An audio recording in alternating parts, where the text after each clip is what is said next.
Okay, first I'm say all praises, glory, and honor to Yahweh, Hashem, Shai, Hashem, Dash.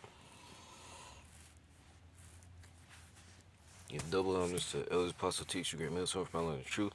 I'll say Shalom to hopeful elect of Israel. I'm going to turn this on having faith in Yahweh, Hashem, Shai.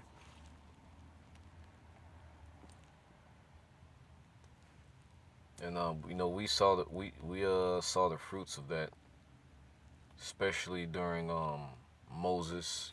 With our forefathers who you can say against all odds, it may be kind of corny to say, but that's the truth. Because when you go into Psalms 83, I think it's 86 or 83, whether you people want to believe it or not, the entire world it's literally Israel against the world. All of these heathen nations have had us in the captivity. You even have heathen nations. I know prophecy talks about Moab and Babylon, which, mind you, these heathen nations never really liked each other, but they were willing to cooperate with each other for the sake of taking us down and not letting us, the Israelites, have power. That's always been the thing. You have different Hebrew artifacts scattered throughout these heathen nations.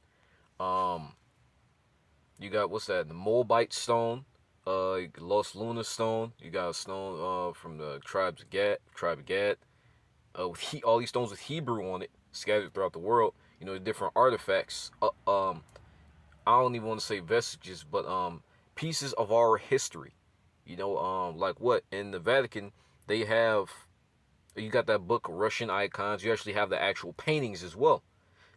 But I think Russia has actual those actual paintings of Jake ruling during the Dark Ages, so-called Dark Ages. What was I about to say? But yeah, Vatican, dark skinned Mary and Yahweh Shai. They know. All these heathen nations know.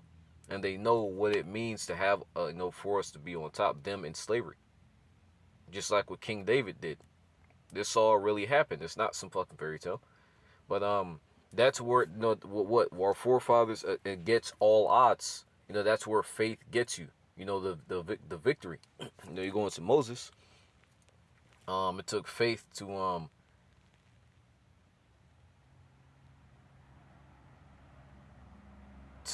not only cause like what our people were being chased by Pharaoh's army to kill to fucking kill us, but you had the Lord split the Red Sea through Moses, and what to walk in our people at the they walked through it. It actually happened. They walked through it. The reason why it may not seem like that now is because we've had all of our power taken from us. And we've been putting like what one of the worst thing for a god is to be stripped of their power and be brought down to the state of a man. That's the worst thing for a god, because a god no sovereignty. You have that prestige, you have that rank, but here it is now you're subject to disease. Like I think it was with that movie, one of those Thor movies where he was stripped of his power. I haven't really watched like the Thor movies like that, but I remember seeing one where he was stripped of his power for a small period of time. But you have like other different types of movies, animations where you have this godlike being that is brought down to like the state of a man, subject to sickness. Fucking aging. They get tired, they get hungry. But that's the worst thing for a god when we were stripped off all our power, our wisdom. But faith gets you the victory like it did with King David, because and when you go into that, you can say that was against all odds, because especially when Saul, you had this I think it was was it Absalom that turned his own son that turned again. No, I think that was yeah, I think that was King David. But I know you had Saul that wanted to kill him.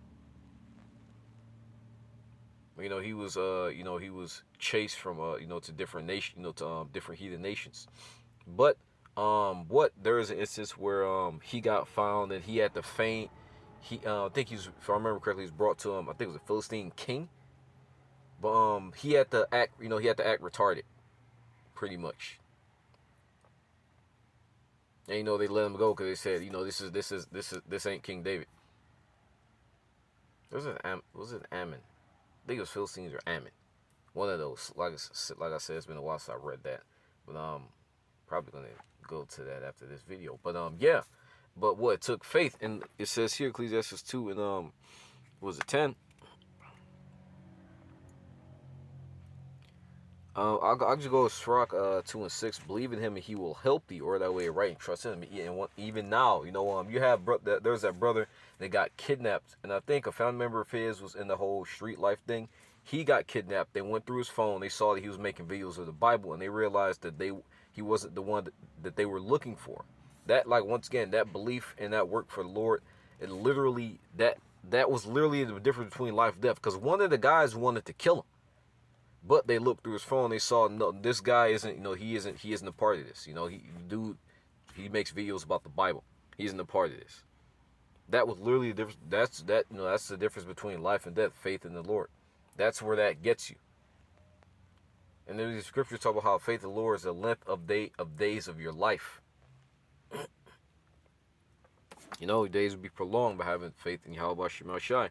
And a couple of poster children, Daniel, 3 children, Mishael, Hananiah, and Azariah. But they were tossed into that furnace to see how Shai came there. And mind you, although our people back then, I want to say back then they were closer to the Lord than our people are now. Our people completely fucking gone. But they still had, like, I'm trying to explain this where it makes sense. They still had that I don't even want to say that fucked feeling.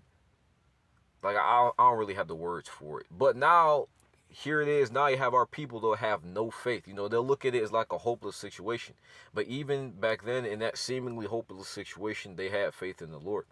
And even the 7 children in a hopeless situation of certain fucking death, they had faith in Yahweh Shema Shai. And in some cases, well, a lot of cases, because the reason why I say some is because you had the 7 children that actually went to their death, but you had Daniel, Mishael, Hananiah, Azariah that survived. Like I said, Moses, King David, just name a few. Plenty more. Elisha is another example. And I think it was Elijah that called down fire from heaven when he was getting chased, and I think they sent guys to him 3 times. And I think it was the 3rd time the dude said, fuck this, let me live. But yeah, and like once again, they had faith in Yahweh Shema Shai. Look how it turned out. Time and time again, it's repeated. And look how it turned out. Ye that fear the Lord, wait for his mercy, and go not aside lest ye fall. Ye that fear the Lord, believe in him, and your reward shall not fail. Ye that fear the Lord, hope for good and for everlasting joy and mercy. Look to the generations of old and see that ever any trust in the Lord was confounded, or that any abide in his fear and was forsaken. Or whom did he ever despise that called upon him? For the Lord Yahweh Shema Shai is full of compassion and mercy, long-suffering, and very pitiful, forgiveth sins, and saveth in time of affliction. Woe be to fearful hearts and faint hands, and a sinner that goeth 2 ways. Woe unto him that is faint-hearted, for he believeth not, therefore shall he not be defended. You have to have 100% faith in Yahweh Shema Shai. Even going into battles, right? Like what? Once again, like King David, he asks, hey, should I go up to this fight or should I go up to that fight? There's a Jephthah. He made a vow to the Lord. And he said, hey, the battle is yours. And I think he was fighting the Ammonites. He won against them. But once again, going into battle, and this spiritual battle will soon turn physical. We have examples of how when our forefathers had faith, the Lord delivered. He always delivered. He always did what he said he would do. and they had absolute faith in him. That, that's what you need. 100%. Trust that the Lord is going to have your back. And the reason why I mention that is because what here nowadays, especially going into Jacob's trouble, because like even most brothers, even seasoned, you got brothers in like MMA sports that will dismantle a nigga. They'll break him down. Get into a fight, break him down, hit joints, pressure points, had a nigga twisted up in a fucking pretzel. Brothers that could beat ass. But, a lot of them, I don't even say a lot, but even those brothers, like what, haven't seen like an actual dead body or somebody drop dead right in front of them. Like, a head split open. But the reason why I mention that is why? Because, like, going into it, like, with something like Jacob's trouble, because, like, once again, although the Lord, the Lord, obviously, he's going to, Lord willing, I'm one of them, he's going to give us, like, the strength to go through it. But for the average fucking person, man, it's like, it's a certain measure of heaven just straight to hell. But then again, there is like a recession into that. But the average person is going to having all of these things, all of these amenities, not really going through pain like that, not really seeing their own blood. The most a lot of people have maybe a scrape, a paper cut, maybe a broken bone or two. But to go from that to just to see somebody's fucking head split open, your flesh is going to get weak. Your flesh is going to be like, oh shit. Can I really do this? But that, once again, that's where having faith in the Lord comes in. And that's why the scriptures talk about how you should sow into the spirit more so into the flesh, because your flesh is weak. Your flesh is going to have second thoughts. Your flesh is going to backpedal. Your flesh is going to say, well, maybe the Lord, the Lord isn't really, or you're just gonna throw Lord to the wayside, say, let me get this gun to put my faith in this. He says, woe be unto him that is faint hearted, that that doesn't have faith. And that the ultimate test is with that microchip. You may see a niggas get his head fucking, you've seen all tons of shit, niggas getting tortured. What's that unit? Look up something called the Grape, take off the G, of Nanking. There's another one, I think it's called Unit 481 or some shit like that. But it was the Ammonites that was torturing the absolute shit out of the Moabites. And like, I'm sure there's a ton of worse shit, but as far as what I've read, that was the absolute most horrific shit I've ever read in history and fucking massacres. Yes, worse than that whole Auschwitz shit. That wasn't shit compared to what these niggas did to them, boy. That was the worst shit I've ever read. That shit was nuts. I think it's called Unit 481 or 591. Let me see. This right here. I mention this quite a bit because, like I said, like, this is like the absolute worst shit I've ever read. I'm sure there's something worse, but I haven't found it yet. And that whole shit with them little small hats, that wasn't shit. These niggas was in here getting fucked all the way up, and this is the type of shit, and even worse, that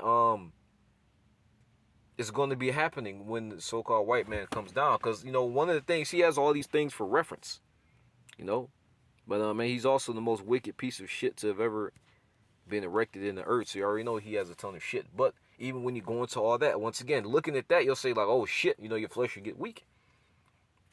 But our forefathers were in the same situations. But we know what the thing about it, the difference is what they chose. They chose to believe in the Lord. Obviously, Lord, you don't choose the Lord, the Lord chooses you. But I hope what I'm saying makes sense. They had faith in Yahweh Shemashai. They said, fuck that. Fuck all the, little weakness and shit. Lord is really, he's the only way. And look how shit turned out. Moses went through the Red Sea and led our people through the Red Sea, and Pharaoh got fucking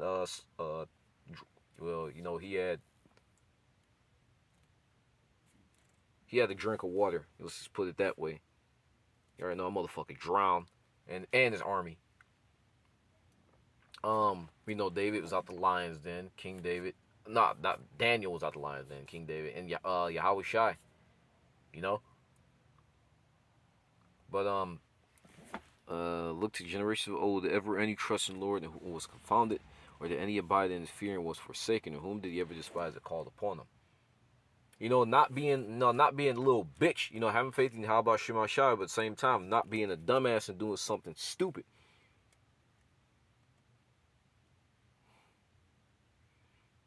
It says he saveth in time of affliction.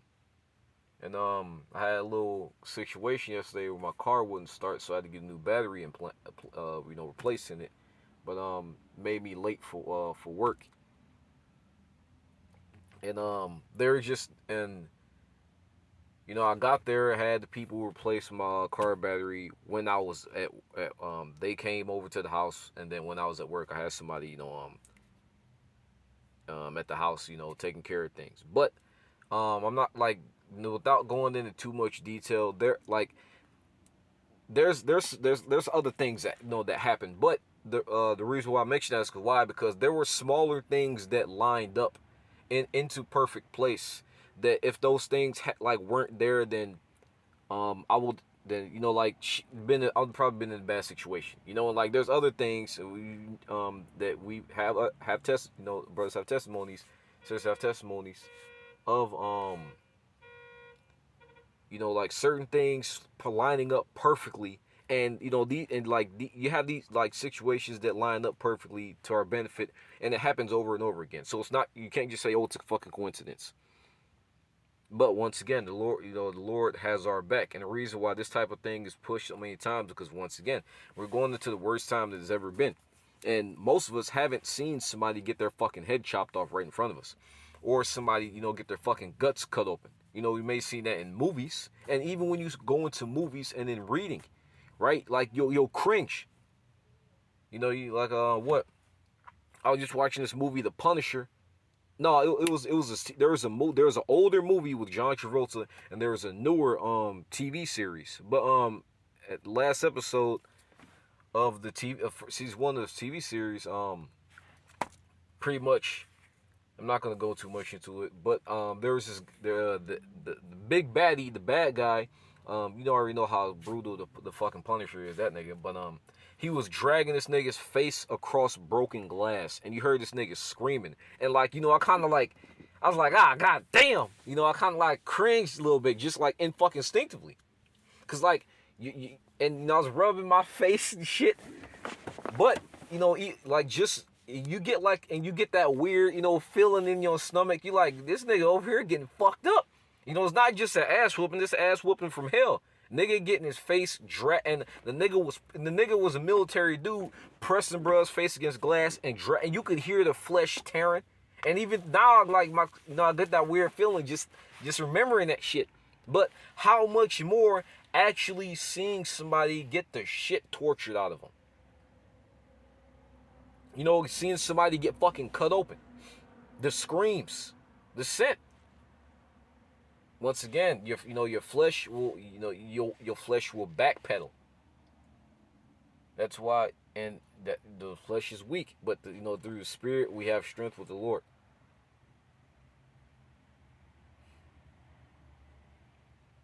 But I hope it's edifying. Say all praises, glory, and honor to Yahweh, Shema Shah, Bashukakadash. The Lord, Apostle, and Teacher, and Middle Son, Father, and True, Shalom, to hopefully Israel, instruction, battle on Great America.